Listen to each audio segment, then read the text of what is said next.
बहू को अपनी सास के बारे में क्या पता चला। साधना विवाह योग्य हो गई तो उसके लिए रिश्ते आने लगे, लेकिन साधना की एक शर्त थी कि शादी के बाद वह अपने पिता को भी अपने साथ ही रखेगी, क्योंकि उसके पिता दिल के मरीज थे और उसकी माँ इस दुनिया में नहीं थी। इसलिए वह शादी के बाद भी अपने पिता की देखभाल करना चाहती थी। कई लोगों ने उसके इस शर्त को जानकर रिश्ता जोड़ने से इनकार कर दिया। फिर एक दिन उसके लिए मनोज का रिश्ता आया और वह साधना के पिता को भी अपने घर पर रखने के लिए तैयार हो गया। साधना के पिताजी काफी बुजुर्ग हो चुके थे, इसलिए वह भी इस बात के लिए तैयार हो गए थे। शादी के बाद साधना ने अपने मायके वाले घर को किराए पर चढ़ा दिया और अपने पिता के साथ अपने ससुराल में जाकर रहने लगी। उसके ससुराल में उसके पति और पति की सौतेली माँ मोहिनी ही रहती थी। मोहिनी बहुत खूबसूरत और जवान थी। मनोज के पिता का 3 साल पहले ही देहांत हो चुका था, इसलिए दोनों माँ बेटे ही घर पर रहते थे। लेकिन अब साधना के आ जाने के बाद से घर में एक नई रौनक सी आ गई थी। साधना की सौतेली माँ मोहिनी साधना के साथ बिल्कुल सहेलियों की तरह व्यवहार करती थी। वैसे भी वह साधना से उम्र में बस 4-5 साल ही बड़ी थी, इसलिए वह साधना की सास कम और बड़ी दीदी ज्यादा लगती थी। दोनों में खूब अच्छी बनती थी। देखते ही देखते साधना की शादी को साल भर हो गए थे। एक दिन साधना अपनी सास के बाथरूम की सफाई कर रही थी तो डस्टबिन में से उसे प्रेगनेंसी टेस्ट करने की किट मिली, जिसे देखकर उसके होश ही उड़ गए।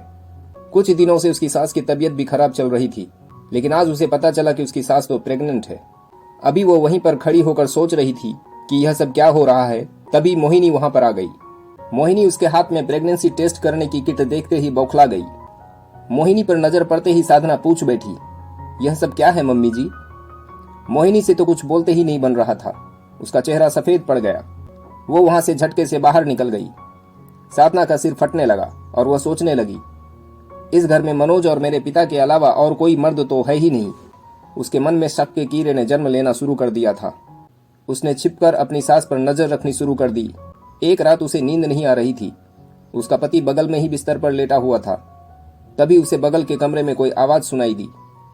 वह दबे पांव अपने कमरे से बाहर निकल कर गई तो उसने देखा कि सास के कमरे की तरफ कोई बढ़ रहा है। उसने थोड़ी देर तक छिपकर इंतजार किया। फिर सास के कमरे में जाकर देखने पर पता चला कि मोहिनी के साथ कोई आदमी बैठा था और मोहिनी कह रही थी, मैं जल्दी ही घर से सारे कैश और जेवर लेकर तुम्हारे साथ भाग चलूंगी। तुम चिंता मत करो, किसी को शक नहीं होगा। साधना ने तुरंत ही उनकी बातों को मोबाइल में रिकॉर्ड कर लिया और उसने जाकर अपने पति को सारी बातें बताई। उसका पति तुरंत उठकर बाहर आया और उसने सभी मोहल्ले वालों को घर पर बुला लिया और फिर अपनी सौतेली माँ को रंगे हाथों पकड़ लिया।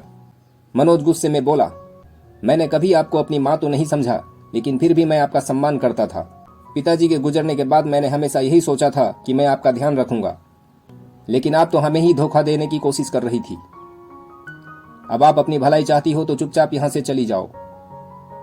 मोहिनी अपने इरादों में कामयाब नहीं हो पाई और अपने प्रेमी के साथ वहां से हमेशा हमेशा के लिए चली गई। साधना की सतर्कता के वजह से मोहिनी अपनी योजना में असफल हो गई थी। दोस्तों, कहानी पसंद आई हो तो चैनल को सब्सक्राइब जरूर करें। धन्यवाद।